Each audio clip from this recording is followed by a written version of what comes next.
qəbul olunan qərardan sonra 25% yeni daxil olan, idxal olunan avtomobillərə rüsum tətbiq olunacaq. Əlbəttə ki, bu tətbiq olunan rüsum da Amerikanın daxili bazarında qiymətlərin qalxmağına səbəb olacaq. Amerikanın daxili bazarındakı qiymətlər qalxandan sonra artıq bilirsiniz ki, Kopat və İA hərrazlarına əsasən avtomobillər Azərbaycan bazarına daxil olur və bu hərrazlarda da qəza olmuş avtomobillər təmir xərci yüksək olduğuna görə də ölkəmizə gətirilir. Sığorta bunu satışa çıxardır. Hüseyn Məmmədli bildirib ki, qərarın qüvvəyə minməsinə bir neçə gün qalsa da artıq əracla satılan yeni avtomobillərin qiymətində artım tempi müşahidə olunur. Lakin qərar qüvvəyə mindikdən sonra qiymət artımı konkret faiz üzərindən ifadə oluna biləcək. Bu 25% qərar qüvvəyə minəndən sonra, yəni ki, və yaxud da ki, hal-hazırda minməsə belə, yəni danışıqlar var bu haqda.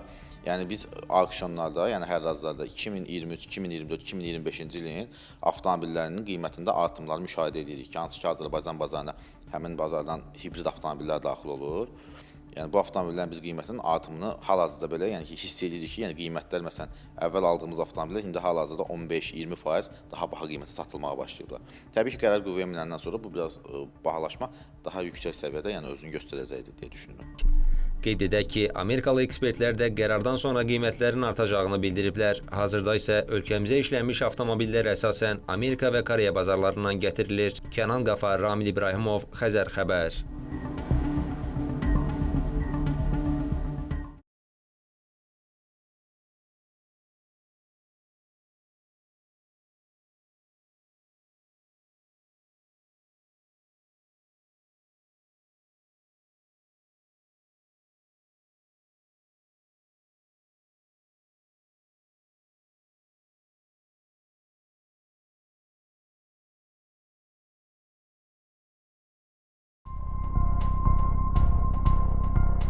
Uçuq-sökük tavanlar, ortadan iki hissəyə ayrılan bina. Hər an uçma təhlükəsi ilə üz-üzə qalan qəzalı bina Sabunçu rayonu Sabunçu qəsəbəsi